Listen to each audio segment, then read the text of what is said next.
SDPI deal at Manjeshwaram, ഈ വിഷയമാണ് നമ്മൾ ചർച്ച ചെയ്യുന്നത്. ഈ വിഷയത്തിൽ നമുക്കിപ്പോൾ അതിഥിയായി BJP പ്രതിനിധി അഡ്വക്കേറ്റ് VP ശ്രീപത്മനാഭൻ കൂടി ചേരുന്നു. അഡ്വക്കേറ്റ് VP ശ്രീപത്മനാഭൻ, മഞ്ചേശ്വരത്ത് SDPI സ്വന്തം സ്ഥാനാർത്ഥിയെ പിൻവലിക്കുകയാണ്. അവിടെ മഞ്ചേശ്വരത്ത് നമുക്കറിയാം K സുരേന്ദ്രനാണ്. 89 വോട്ടിന് മാത്രം മുൻ തെരഞ്ഞെടുപ്പിൽ പരാജയപ്പെട്ട സുരേന്ദ്രനാണ് ഇത്തവണയും K സുരേന്ദ്രൻ അവിടെ മത്സരിക്കുന്നു. വിജയസാധ്യത മുന്നിൽ കണ്ട് SDPI സ്വന്തം സ്ഥാനാർത്ഥിയെ പിൻവലിച്ച് പരസ്യമായി UDF പിന്തുണയ്ക്കാൻ പോവുകയാണ്. വർഗീയ പാർട്ടികളുമായി ഒരു സന്ധിയുമില്ല എന്ന് VD സതീശനും കോൺഗ്രസ് നേതാക്കളും ഓരോ മൈക്ക് കിട്ടുമ്പോഴും വിളിച്ചു പറയുന്നുണ്ടെങ്കിലും കാര്യങ്ങൾ അങ്ങനെയല്ലല്ലോ ശ്രീപത്മനാഭൻ. അല്ല, മഞ്ചേശ്വരത്ത് ഇതൊരു പുതിയ കാര്യമല്ല. അവര് സ്ഥാനാർത്ഥിയെ നിർത്തും, പിന്നെ ലീഗുകാർ വരും സംസാരിക്കും, UDF വരും സംസാരിക്കും, പിന്നെ പിൻവലിക്കും. അപ്പൊ നമ്മൾ ചോദിക്കും അവരെന്തിനാ വീണ്ടും വീണ്ടും നിൽക്കുന്നത്? അതിന്റെ രഹസ്യം എന്താണെന്ന് ഞാൻ പറയേണ്ട ആവശ്യമില്ലല്ലോ. നിങ്ങൾക്കൊക്കെ കേൾക്കുന്ന പ്രേക്ഷകർക്കും എല്ലാവർക്കും മനസ്സിലാവുമല്ലോ. അപ്പൊ അവര് മത്സരിച്ചിട്ട് പിന്നെ നോമിനേഷൻ കൊടുക്കും. അവർ പിൻവലിക്കേണ്ട അവസാന ദിവസത്തിന് മുമ്പ് പിൻവലിക്കും. സാധാരണഗതിയിൽ അങ്ങനെയാണ് സംഭവിക്കാറ്. ഇത്തവണ അങ്ങനെ സംഭവിക്കാനാണ് സാധ്യത. ഇനി എന്താന്നുള്ളത് നമ്മൾ നാളെ ഉച്ചയ്ക്ക് 3 മണിക്ക് അറിയാം. നാളെ ഉച്ചയ്ക്ക് 3 മണിക്ക് ശേഷം നമുക്ക് അതിനെപ്പറ്റി കൂടുതൽ അറിയാൻ സാധിക്കും. ഇവിടെ ഈ കേരളത്തില് ഒളിഞ്ഞും തെളിഞ്ഞും ഈ SDPI, ജമാഅത്ത് ഇസ്ലാമി പോലുള്ള സംഘടനകളുടെ പിന്തുണയോട് കൂടിയാണ് ഇരു മുന്നണികളും കാലാകാല അധികാരത്തിൽ വന്നിട്ടുള്ളത്. ഇപ്പോൾ വലതു മുന്നണിയാണ് അവരെ കൂടെ നിർത്തുന്നത്. ഈ ജമാഅത്ത് ഇസ്ലാമി തന്നെയാണ് വലതു മുന്നണിയുടെ ഇപ്പോഴത്തെ ശക്തി. പക്ഷേ ഇടതു മുന്നണിയും അങ്ങനെ വിട്ടുകൊടുക്കാനൊന്നും പോകുന്നില്ല. അവരും നല്ല രീതിയിൽ ഇവരുമായി സഹകരിച്ച് ഇവരുടെ പിന്തുണ പല സ്ഥലങ്ങളിൽ, എല്ലാ സ്ഥലത്തും കിട്ടിയിട്ടില്ലെങ്കിലും പല സ്ഥലത്തും നേടിയെടുക്കാൻ സാധിക്കും. ചില നേതാക്കന്മാർക്ക് ഇത്തരത്തിലുള്ള സംഘടനകളെ നല്ല വ്യക്തിബന്ധമാണ്. ഇപ്പൊ കോഴിക്കോട് ജില്ലയിലെ ഒരു ഇടതു മുന്നണിയുടെ നേതാവ്, ഞാൻ പേര് പറയുന്നില്ല, കോഴിക്കോട്ടുകാർക്ക് അറിയാം, അദ്ദേഹം നിന്നാൽ ജയിക്കുന്നത്. അദ്ദേഹത്തിന് ഇത്തരത്തിലുള്ള സംഘടനകളുമായി ജമാഅത്ത് ഇസ്ലാമി, വെൽഫെയർ പാർട്ടിയൊക്കെ ആയിട്ട് നല്ല ബന്ധമാണ്. അപ്പൊ അവരെ സഹായത്തോടുകൂടി അദ്ദേഹം ജയിക്കും. മോശം തെരഞ്ഞെടുപ്പിലും അദ്ദേഹം ജയിക്കും. അതായത് മുന്നണി തോൽക്കുന്ന തെരഞ്ഞെടുപ്പിലും അദ്ദേഹം ജയിക്കും. അപ്പൊ ഇത് ഒരു പ്രത്യേക രീതിയിൽ ഉള്ള ഒരു എന്താ പറയാ, ഒരു നല്ല ഡിപ്ലോമസിയാണ് ഇവരുടെ. ഈ കേരളത്തിലെ മുസ്ലിം തീവ്രവാദ സംഘടനകളുമായി ഇടതും വലതും മുന്നണികൾ നിർമ്മിച്ചിട്ടുള്ള ഒരു ഡിപ്ലോമസിയുടെ ഭാഗമായി നടക്കുന്നതാണ്. അപ്പൊ ഇത് മഞ്ചേശ്വരത്ത് എല്ലാ കൊല്ലം ഉണ്ടാവും. പിന്നെ SDPI മത്സരിക്കും എന്ന് പറയും, ചിലപ്പോൾ മത്സരിക്കും, അവസാന നിമിഷം പിൻവലിക്കും. ഇതങ്ങനെ പിന്നെ ഇതിന്റെ പിന്നിൽ വേറെ ചില താല്പര്യങ്ങളുണ്ട്. അതുകൊണ്ടാണ് ഈ നോമിനേഷൻ കൊടുക്കുന്നത്. ആ താല്പര്യങ്ങൾക്ക് വേണ്ടിയാണ് നോമിനേഷൻ കൊടുക്കുന്നത്.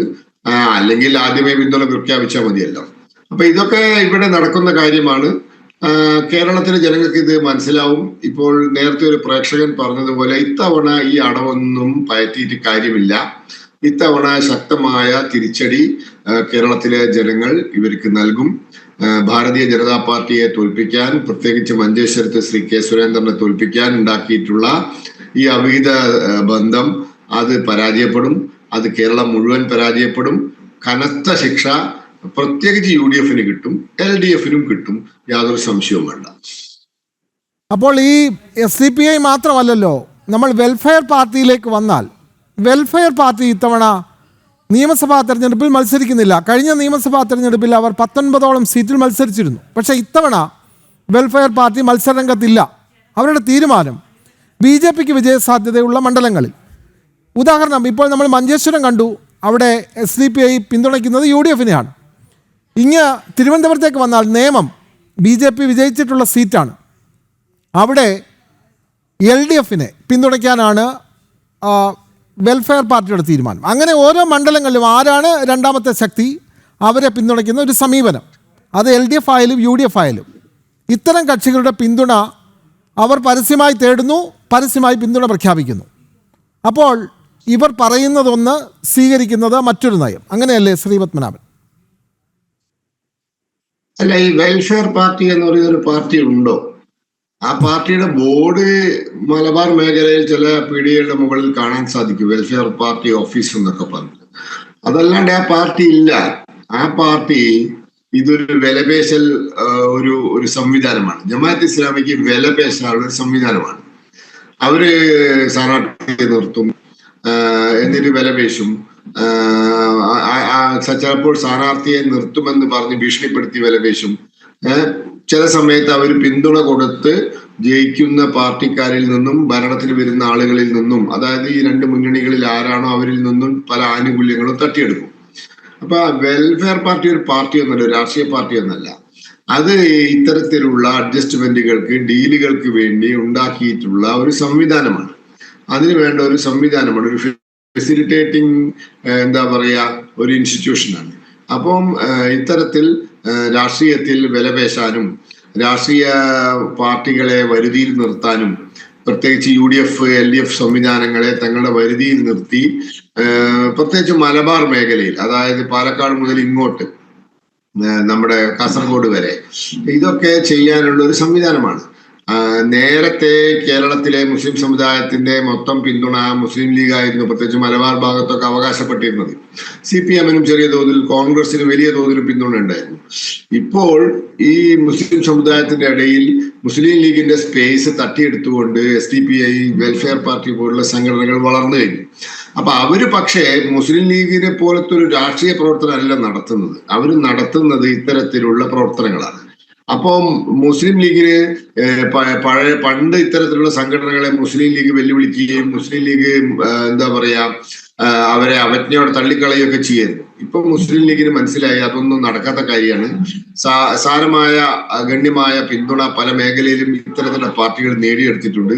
അതുകൊണ്ട് അവരെ ഗൗനിച്ചേ പറ്റൂ, അവരുമായി ഒത്തുപോയേ പറ്റൂ എന്നുള്ളത് കൊണ്ട് മുസ്ലിം ലീഗും അവരുമായി ഒത്തുതീർപ്പിന് തയ്യാറായിരിക്കുകയാണ്. ഇടത് വലത് മുന്നണികൾ പാർട്ടികളല്ല, തീർച്ചയായും ഇടത് വലത് മുന്നണികൾ ഇത്തരം ഒത്തുതീർപ്പുകളിലേക്ക് നീങ്ങുകയാണ്. ചങ്ങനാശ്ശേരിയിൽ നിന്നും പ്രസീത എന്നുള്ളൊരു പ്രേക്ഷക ചേർന്നു. പ്രസീത, പ്രതികരിക്കാം. ഹലോ, ഇപ്പൊ നമ്മുടെ ഈ സമയത്ത് ഞാൻ പറയാൻ കാര്യം, ഇപ്പൊ നമുക്ക് നാടിന്റെ ജനങ്ങളുടെ വികസനം അല്ലെങ്കിൽ ഒന്നും അല്ല ഇവർക്ക്. മൂന്നാമതൊരു മുന്നണി ഇവിടെ ഉണ്ടാകരുത്, BJP ഇവിടെ വാഴരുതെന്നുള്ളതാണ് ഇവരുടെ പ്രശ്നം. എനിക്ക് ഇവർക്ക് എന്തുകൊണ്ട് ഇന്ത്യ മുന്നണിയായിട്ട് നിന്നാ പോരെ, അതല്ലേ ഏറ്റവും നല്ലത്. മറ്റുള്ള സംസ്ഥാനങ്ങളിലൊക്കെ അവരങ്ങനല്ലേ ചെയ്യുന്നത്. പിന്നെന്തിനാണ് ഇവിടെ ഒരു പ്രവർത്തനം, ഡീല് അങ്ങനെ പറയുന്നു, ഇവര് ഡീല്, അതിന്റെ ആവശ്യമില്ലല്ലോ. അവർക്കൊരു സ്ഥാനാർത്ഥി മത്സരിച്ചാൽ പോരെ എന്നാ ഞാൻ പറയുന്നത്. എനിക്കങ്ങനെ തോന്നുന്നു, വെറുതെ ഒരു പ്രവർത്തനം ജനങ്ങളെ കബളിപ്പിക്കാനായിട്ടാണെന്ന് എനിക്ക് തോന്നുന്നത്. അപ്പോൾ സ്ഥാനാർത്ഥികൾ അങ്ങനെ പരസ്യമായി മത്സരിക്കേണ്ടതില്ല, ഇത്തരം ചിന്താഗതിയുള്ളവർ ഒരു സ്ഥാനാർത്ഥിയെ നിർത്തിയാൽ പോരെ, അങ്ങനെയാണോ പ്രസീത? അതെ, അത് തന്നെ. കാരണം ഇവിടെ ജനങ്ങളുടെ വളർച്ച അല്ലെങ്കിൽ അവര് നന്നാണോന്നോ വികസനം അതൊന്നും അല്ല അവർക്ക്. ഈ BJP ഇവിടെ അല്ല, മൂന്നാമതൊരു മുന്നണി ഇവിടെ ഉണ്ടാവരുതെന്നുള്ളതാണ് ഈ പാർട്ടികളെ രണ്ടു കൂട്ടരുത്. ഇവർക്ക് രണ്ടുപേർക്കും മാറി മാറി പറ്റിക്കണം, അതാണ് ഉദ്ദേശിക്കുന്നത്. അപ്പം പിന്നെ ഇതെല്ലാം നല്ലത്. ഒരു നാടകത്ത് പുറത്തെല്ലാ സംസ്ഥാനങ്ങളും ഒരെങ്ങനാണല്ലോ, പിന്നെ ഇവിടെ ഒരു പ്രവർത്തനം. അതെ, തൊട്ടടുത്ത സംസ്ഥാനങ്ങളിൽ പോലും BJP-ക്കെതിരെ ഇന്ത്യ സഖ്യമാണ്, കോൺഗ്രസും ഇടതുപക്ഷവും എല്ലാം ഒന്നിച്ചു നിൽക്കുകയാണ്. പിന്നെ കേരളത്തിൽ എന്തിനാ ഇങ്ങനെ മത്സരിക്കുന്നു, അങ്ങനെയല്ലേ? പിന്നെ അങ്ങോട്ടും ഇങ്ങോട്ടും ജനങ്ങളെ പറ്റിക്കാൻ ഒരു ഡീല്, അവര് ഡീല്, ഇവര് ഡീല്, അങ്ങോട്ട് അതിന്റെ ആവശ്യമില്ലല്ലോ. വെറുതെ പ്രവർത്തനമല്ല ഇതൊക്കെ. ഞാൻ പറയുന്നത് ഇവര് പ്രചരണത്തിന് നമ്മുടെ ഈ NDA മുന്നണി പ്രചരണത്തിന് ഇതുതന്നെയാണ് മുന്നോട്ട് വെക്കേണ്ടത്. ഇവരുടെ ഈ സഖ്യം തന്നെ മുന്നോട്ട് വെച്ച് ഇപ്പം തന്നെ ഈ ഡീല് തന്നെ അധ്യക്ഷരുടെ ഡീല് തന്നെ കാലങ്ങളായിട്ട് നടന്ന് നമുക്ക് അറിയാവുന്നതാണ്. അത് തന്നെ മുന്നോട്ട് വെച്ച് തന്നെ എല്ലാ മണ്ഡലങ്ങളും പ്രചരണം നടത്തണമെന്നാണ് എൻ്റെ അതെ, വളരെ വ്യക്തമായ അഭിപ്രായമാണ്. വളരെയധികം നന്ദി പ്രസീത. പ്രസീത പറയുന്നത്, എന്തിനാണ് ഇടതും വലതും ഇങ്ങനെ ഇവിടെ മത്സരിച്ച് ജനങ്ങളെ കബളിപ്പിക്കുന്നത്? മറ്റ് സംസ്ഥാനങ്ങളിലൊക്കെ അവർ ഒന്നിച്ചാണ് നിൽക്കുന്നത് BJP-ക്കെതിരെ. അപ്പോൾ ഇവിടെ എന്തിനാണ് ഇത്തരം ഒരു മത്സരം കാട്ടുന്നത്? പ്രേക്ഷകരും അങ്ങനെയാണ് പ്രതികരിക്കുന്നത്. ശ്രീപത്മനാഭൻ. അതെ, ഈ ചോദ്യം കേരളത്തിലെ പൊതുസമൂഹം ചോദിക്കാൻ പോവുകയാണ്. അതെ, ഈ തെരഞ്ഞെടുപ്പ് 2026 നിയമസഭാ തെരഞ്ഞെടുപ്പ് 2004 കർണാടകയിൽ സംഭവിച്ചത് കേരളത്തിൽ ആവർത്തിക്കാൻ പോവുകയാണ്. ഓർമ്മയുണ്ടല്ലോ 2004 കർണാടകയിൽ സംഭവിച്ചത്, ആർക്കും ഭൂരിപക്ഷം ഉണ്ടായിരുന്നില്ല. അതെ, ആ രീതിയിൽ കേരളം മാറാൻ പോവുകയാണ്. ഗണ്യമായ പ്രാതിനിധ്യം കേരള നിയമസഭയിൽ BJP-ക്ക് ഉണ്ടാവും. രണ്ട് മുന്നണികൾക്കും ഭൂരിപക്ഷമില്ലാത്ത ഒരവസ്ഥ വരും. അങ്ങനെ വരുമ്പോൾ അവർ രണ്ടുപേരും ചേർന്ന് ഒരുമിച്ച് ഒരു സർക്കാർ ഉണ്ടാക്കി ഭരിക്കും എന്ന രീതിയിലേക്കാണ് കാര്യങ്ങൾ പോകുന്നത്. ഏതായാലും ഇരു മുന്നണികൾക്കും ഭൂരിപക്ഷം ഉണ്ടാവില്ല. ഭാരതീയ ജനതാ പാർട്ടി വലിയ തോതിൽ MLA-മാരെ വിജയിപ്പിച്ചുകൊണ്ട് കേരള നിയമസഭയിൽ ഗണ്യമായ പ്രാതിനിധ്യത്തോടു കൂടി കടന്നു വരും എന്ന രീതിയിലാണ് കാര്യങ്ങൾ പോകുന്നത്. അന്യ സംസ്ഥാനങ്ങളിൽ ഉണ്ടാക്കിയ സഖ്യം തെരഞ്ഞെടുപ്പിന് ശേഷം കേരളത്തിലും ഉണ്ടാക്കാൻ ഈ ഇന്ത്യ മുന്നണിയിലെ രണ്ട് വിഭാഗങ്ങൾ രണ്ടായി മത്സരിക്കുന്ന കേരളത്തിലെ രണ്ട് വിഭാഗങ്ങളെ മത്സരിക്കുന്ന ഈ കൂട്ടർ നിർബന്ധിതരാവും. ഇവർ ഒരുമിച്ച് സർക്കാർ ഉണ്ടാക്കേണ്ടി വരും. ആ സിറ്റുവേഷനിലേക്കാണ്, ആ അവസ്ഥയിലേക്കാണ് കാര്യങ്ങൾ നീങ്ങുന്നത്. അതെ, പ്രേക്ഷകരും അങ്ങനെ തന്നെ പ്രതികരിക്കുന്നു. ഇന്ത്യ സഖ്യം കേരളത്തിലും താമസിയാതെ ഉണ്ടാകും. BJPയുടെ ശക്തമായ സാന്നിധ്യം നിയമസഭയിൽ ഉണ്ടാകുമ്പോൾ ഇടത് വലത് മുന്നണികൾക്ക് ഒന്നിച്ചു നിൽക്കാതെ ഭരിക്കാൻ കഴിയുന്നില്ല എന്നുള്ളൊരു സാഹചര്യം രൂപപ്പെടും. അങ്ങനെ തന്നെയാണ് രാഷ്ട്രീയ നിരീക്ഷകർ ഒരു പ്രത്യേക രീതിയിൽ വീക്ഷിക്കുമ്പോൾ കേരള രാഷ്ട്രീയത്തെ ആ തരത്തിലാണ് വീക്ഷിക്കുന്നത്. തിരുവനന്തപുരത്ത് നിന്നും ശ്രീ അനിൽ ചേരുന്നു. ശ്രീ അനിൽ, ഇപ്പോൾ നമ്മൾ കാണുന്ന ഈ ഡീലുകൾ, മഞ്ചേശ്വരം മുതൽ ഇങ്ങനെ നിയമം വരെ ഇത്തരം ഡീലുകളുണ്ട്. എങ്ങനെ കാണുന്നു ഈ രാഷ്ട്രീയ നീക്കങ്ങളെ ശ്രീ അനിൽ, തിരുവനന്തപുരം? അതെ, ഈ ഡീല് എന്ന് പറയുന്നത് നമുക്കിവിടെ തീർച്ചയായിട്ടും പൊളിച്ച് അടുക്കാവുന്നതേ ഉള്ളൂ. ഉദാഹരണത്തിന് നേരത്തെ തന്നെ പാർലമെന്റ് ഇലക്ഷന് ആയാലും ശ്രീ രാജീവ് ചന്ദ്രശേഖർ 55% വോട്ടാണ് നേടിയത്. ഇപ്പൊ ലോക്കൽ ബോഡി ഇലക്ഷൻ ആണെങ്കിലും തിരുവനന്തപുരത്ത് പറഞ്ഞ വാർഡുകൾ, നിയമത്തിന്റെ ഭാഗമായ വാർഡുകൾ 51% വോട്ട് നേടിയിരുന്നു. ഇതുപോലെ കുറച്ചുകൂടെ ഊർജിതമായി പ്രവർത്തിക്കുകയാണെങ്കിൽ ഇടതും വലതും ചേർന്നുള്ള ഈ ഡീല് നമുക്ക് പൊളിക്കാവുന്നതേ ഉള്ളൂ. ഈ ദേശവിരുദ്ധ ശക്തികളുമായിട്ട് ചേർന്നുള്ള ഈ ഡീല് കൂടുതൽ ജനങ്ങൾക്കിടയിൽ തുറന്നു കാട്ടപ്പെടുകയും നല്ല കൂടുതൽ ഊർജിത വീര്യത്തോടുകൂടി ജനങ്ങൾക്കിടയിലേക്ക് പ്രവർത്തിക്കുകയും ചെയ്യുകയാണെങ്കിൽ ഈ ഡീല് നമുക്ക് തീർച്ചയായിട്ടും പൊളിച്ചെടുക്കാവുന്നേ ഉള്ളൂ. അതെ, ഇത്തരം ഡീലുകൾ ജനങ്ങൾ ഒന്നിച്ചു നിന്നാൽ പൊളിച്ച് അടുക്കാവുന്നതേ ഉള്ളൂ, പൊളിഞ്ഞടുങ്ങുന്നതേ ഉള്ളൂ എന്നാണ് തിരുവനന്തപുരത്ത് നിന്ന് അനിലിനെ പോലുള്ള പ്രേക്ഷകർ പ്രതികരിക്കുന്നത്. ശ്രീപത്മനാഭൻ, ഇപ്പോൾ നമ്മൾ പറഞ്ഞു വെക്കുന്നത് കേരളത്തിലും താമസിയാതെ ഇന്ത്യ സഖ്യം രൂപപ്പെടുത്തേണ്ട സാഹചര്യം വരും. ഈ നിയമസഭാ തെരഞ്ഞെടുപ്പ് കഴിയുന്നതോടുകൂടി അത്തരം കാര്യങ്ങളിലേക്ക് നീങ്ങും. അപ്പോൾ അങ്ങനെ നോക്കുകയാണെങ്കിൽ അടുത്ത നിയമസഭാ തെരഞ്ഞെടുപ്പിൽ BJPയും ഇന്ത്യ സഖ്യവും തമ്മിലുള്ള നേരിട്ടുള്ള പോരാട്ടം, അതിനുള്ള സാഹചര്യം കേരളത്തിൽ രൂപപ്പെടും എന്ന് അങ്ങ് കരുതുന്നുണ്ടോ ശ്രീപത്മനാഭൻ? ഇന്ത്യ സഖ്യം മെയ് മാസം 4-ാം തീയതി വൈകുന്നേരത്തോടുകൂടി കേരളത്തിൽ സമ്പൂർണ്ണമായി നിലവിൽ വരും. അതിന് അടുത്ത നിയമസഭാ തെരഞ്ഞെടുപ്പ് വരെ ഒന്നും കാക്കണ്ട. 2026 മെയ് മാസം 4-ാം തീയതി വൈകുന്നേരം 4 മണിയോടുകൂടി കേരളത്തിൽ ഇന്ത്യ സഖ്യം നിലവിൽ വരും. കാരണം അങ്ങനെ ഇല്ലെങ്കിൽ ഇവിടെ അവർക്ക് സർക്കാർ ഉണ്ടാക്കാൻ പറ്റില്ല. സർക്കാർ ഉണ്ടാക്കണമെങ്കിൽ കേവല ഭൂരിപക്ഷം 71 സീറ്റ് കിട്ടണ്ടേ. അത് ഇപ്പോഴുള്ള രണ്ടായി മത്സരിക്കുന്ന ഈ ഇന്ത്യ മുന്നണിയിലെ രണ്ട് വിഭാഗമുണ്ടല്ലോ, A ടീമും B ടീമും. കേരളത്തിൽ ഇന്ത്യ മുന്നണിയുടെ A ടീമാണ് ഇടതു മുന്നണി, B ടീമാണ് UDF. ഈ A ടീമും B ടീമിനും ഒറ്റയ്ക്ക് ഭൂരിപക്ഷം കിട്ടാതിരുന്നാൽ അവർ എന്ത് ചെയ്യേണ്ടി വരും? അവർ ഒരുമിച്ച് നിന്ന് ഭരിക്കേണ്ടി വരും. അത് 2026 മെയ് മാസം 4-ാം തീയതി വൈകിട്ടോടെ ഉച്ചയ്ക്ക് ശേഷം സംഭവിക്കും. കേരളത്തിൽ ഇന്ത്യ സഖ്യം ഉണ്ടാകും. അവർക്ക് അങ്ങനെ മുന്നോട്ട് പോകേണ്ടി വരും. പിന്നെ 2031 തെരഞ്ഞെടുപ്പ്, അത് കേരളത്തിൽ ഇന്ത്യ മുന്നണിയുടെ അന്ത്യം കുറിക്കുന്ന തെരഞ്ഞെടുപ്പാണ്. 2031 കേരളം ദേശീയ രാഷ്ട്രീയത്തിന്റെ ഭാഗമായി സമ്പൂർണമായി, ഇപ്പോൾ തന്നെ ഏതാണ്ട് ഭാഗികമായി ദേശീയ രാഷ്ട്രീയത്തിന്റെ ഭാഗമായിട്ടുണ്ട്. 2031 കേരള രാഷ്ട്രീയം ദേശീയ രാഷ്ട്രീയത്തിൽ ലയിച്ചു ചേരും, അലിഞ്ഞു ചേരും എന്ന കാര്യത്തിൽ ഒരു സംശയമില്ല.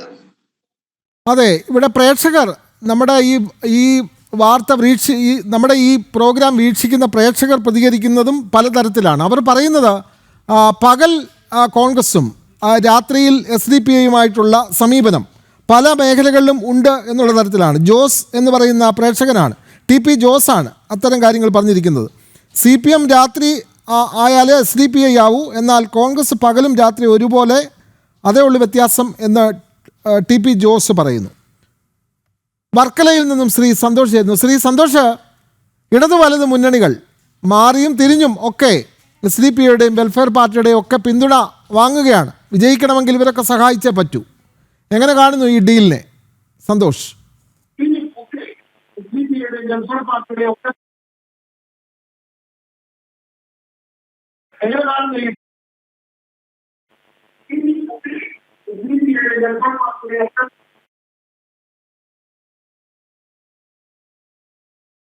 വർക്കലയിൽ നിന്നും സന്തോഷാണ് നമ്മളെ വിളിച്ചത്. ഫോൺ തകരാറിലായിരിക്കുന്നു. ശ്രീപത്മനാഭൻ, ഇവിടെ പ്രേക്ഷകർ പറയുന്നത് പോലെ തന്നെ CPM പകൽ CPM, രാത്രി SDPI. കോൺഗ്രസ് അങ്ങനെയല്ല, കോൺഗ്രസ് പരസ്യമായി തന്നെ SDPIയുടെ പിന്തുണ വാങ്ങുന്നു. അപ്പോൾ ഇതൊന്നും ഒരു തെറ്റല്ല എന്നുള്ള നിലയിലേക്ക് കാര്യങ്ങൾ വരുന്നു, ചർച്ചകൾ അങ്ങനെ പോകുന്നു. ഈ തെരഞ്ഞെടുപ്പ് വരുമ്പോൾ ഇവരുടെ പിന്തുണയൊക്കെ സ്വീകരിക്കുന്നതിൽ എന്താണ് തെറ്റ് എന്ന് ചോദിക്കുന്ന സ്ഥാനാർത്ഥികളെയും ഇനി നമുക്ക് കാണാൻ കഴിയും. ശ്രീ പത്മനാഭൻ, അല്ല, എന്താ തെറ്റ്? കാരണം ഇന്ത്യയില് കോൺഗ്രസ് പല സംസ്ഥാനങ്ങളിലെ SDPI സഖ്യത്തിലാണ്. അതായത് കർണാടകയിൽ സഖ്യമാണ്, തമിഴ്നാട്ടിൽ സഖ്യമുണ്ട്, പല സ്ഥലത്തും SDPI സഖ്യത്തിലാണ് കോൺഗ്രസ്. പിന്നെ അവര് കേരളത്തിൽ SDPI സഖ്യം ഉണ്ടാക്കിയാൽ, അല്ലെ വെൽഫെയർ പാർട്ടി സഖ്യം ഉണ്ടാക്കിയാൽ അതിലെന്താ തെറ്റ്? പിന്നെ കഴിഞ്ഞ 2021 പശ്ചിമ ബംഗാൾ തെരഞ്ഞെടുപ്പിൽ ISF എന്ന് പറയുന്ന പശ്ചിമ ബംഗാളിലെ ഒരു സിദ്ദിഖി എന്ന് പറയുന്ന ഒരാൾ നയിക്കുന്ന ISF എന്ന ഇസ്ലാമിക സംഘടനയായിട്ടാണ് ഈ കോൺഗ്രസും CPM-ഉം ISF-ഉം ത്രികക്ഷി സഖ്യമായിരുന്നു. വോട്ടെണ്ണിയപ്പോ ഒരു സീറ്റ് കിട്ടി, അത് ISF-ന് കിട്ടി, ഇവർക്ക് ആർക്കും ഒന്നും കിട്ടിയില്ല, അവര് പൂജ്യമായി. അതെ, തമിഴ്നാട്ടിലെ CPM-ഉം മുസ്ലിം ലീഗും ഒക്കെ സഖ്യത്തിലായിരുന്നു മത്സരിച്ചത് എന്നുള്ളത്. എത്ര പാർട്ടിക്കാർ, എത്ര CPM സാധാരണ പ്രവർത്തകർക്ക് അത് അറിയാമെന്നറിയില്ല. തമിഴ്നാട്ടിൽ മുസ്ലിം ലീഗും CPM-ഉം കോൺഗ്രസും എല്ലാം ഒരു മുന്നണിയായിട്ടാണ് മത്സരിച്ചത്. വയനാട്ടിൽ നിന്നും ശ്രീ രമേശ് ചേരുന്നു. ശ്രീ രമേശ്, മഞ്ചേശ്വരത്ത് പരസ്യമായി SDPI BJP-ക്കെതിരെ കോൺഗ്രസിന് UDF-ന് പിന്തുണ പ്രഖ്യാപിക്കുന്നു. എങ്ങനെ കാണുന്നു ഈ നീക്കത്തെ?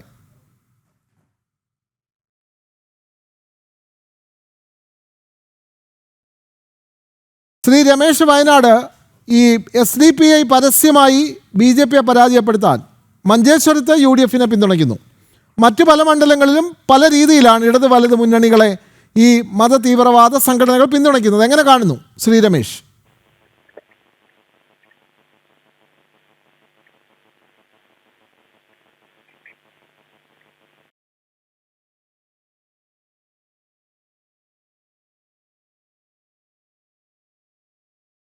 നമുക്ക് ആ ഫോൺ ബന്ധം തകരാറിലായിരിക്കുന്നു. ശ്രീ പത്മനാഭൻ, നമുക്ക് പറഞ്ഞു വന്നത് തുടരാം. ഇത്തരത്തിലുള്ള സഖ്യങ്ങൾ അയൽ സംസ്ഥാനങ്ങളിൽ പോലും ഉണ്ട്. അപ്പോൾ പിന്നെ അത് കേരളത്തിലേക്ക് വരാൻ വലിയ കാലതാമസമൊന്നുമില്ല, വലിയ തടസ്സങ്ങളുമില്ല ഇങ്ങനെ പോയാൽ. ഇത് ഏതാണ്ട് ഇന്ത്യയിൽ 27 സംസ്ഥാനത്തുണ്ട്. അതെ, തെരഞ്ഞെടുപ്പ് നടക്കുന്ന 5 സംസ്ഥാനങ്ങളിലാണ്. അതെ, ഈ 5 സംസ്ഥാനങ്ങൾ എടുത്തു നോക്കിയാൽ 3 സ്ഥലത്ത് സഖ്യമാണ്. പശ്ചിമ ബംഗാളിൽ സഖ്യമാണ്, തമിഴ്നാട്ടിൽ സഖ്യമാണ്, പോണ്ടിച്ചേരിയിൽ സഖ്യമാണ്. അതാണ് സഖ്യം ഇല്ലാത്തത് ഒന്ന് കേരളത്തിലാണ്. കാരണം ഇന്ത്യ മുന്നണി വെവ്വേറെ മത്സരിക്കുന്നത്. പക്ഷെ അവിടെ അവര് ഇത്തരത്തിലുള്ള ആളുകളായിട്ട് 2 കൂട്ടർക്കും സഖ്യമുണ്ട്. ഇനി സഖ്യമില്ലാത്ത സംസ്ഥാനം ഏതാ? അസം മാത്രമാണ്. ഈ അസമിൽ ഒരു കാര്യമുണ്ട്, കമ്മ്യൂണിസ്റ്റുകാരില്ല.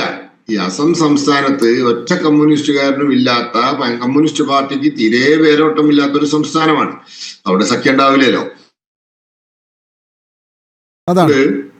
തെരഞ്ഞെടുപ്പ് നടക്കുന്ന 5-ൽ 3-ലും കോൺഗ്രസ് കമ്മ്യൂണിസ്റ്റ് സഖ്യമാണ്. കേരളത്തിൽ കോൺഗ്രസും കമ്മ്യൂണിസ്റ്റും വെവ്വേറെ മത്സരിക്കുന്നു. അവർക്ക് ഇത്തരത്തിലുള്ള തീവ്രവാദ സംഘടനകളുമായിട്ടും ഇത്തരത്തിലുള്ള മതമൗലികവാദ സംഘടനകളായിട്ട് സഖ്യമാണ്. അപ്പോ അതില് നമ്മൾ പുതുമയൊന്നും കാണണ്ട. ഇത് വലിയ സംഭവമൊന്നുമല്ല, ഇത് ഇവരുടെ സ്വഭാവമാണ്. അപ്പോൾ ഈ തരത്തിലാണ് അവര് കേരളത്തിലെ ജനങ്ങളോട് വോട്ട് ചോദിക്കുന്നത്. പക്ഷെ ഇത്തവണ തിരിച്ചടി ഉണ്ടാവുന്ന കാര്യത്തിൽ ഒരു സംശയവും വേണ്ട. അത് ഏറ്റവും കൂടുതൽ തിരിച്ചടി ഉണ്ടാവാൻ പോകുന്നത് LDF-നാണ്, UDF-നേക്കാൾ. കാരണം UDF ഇവരെ വോട്ട് കരസ്ഥമാക്കി. UDF വളരെ തന്ത്രപരമായി ഇവരെ വോട്ട് കരസ്ഥമാക്കി.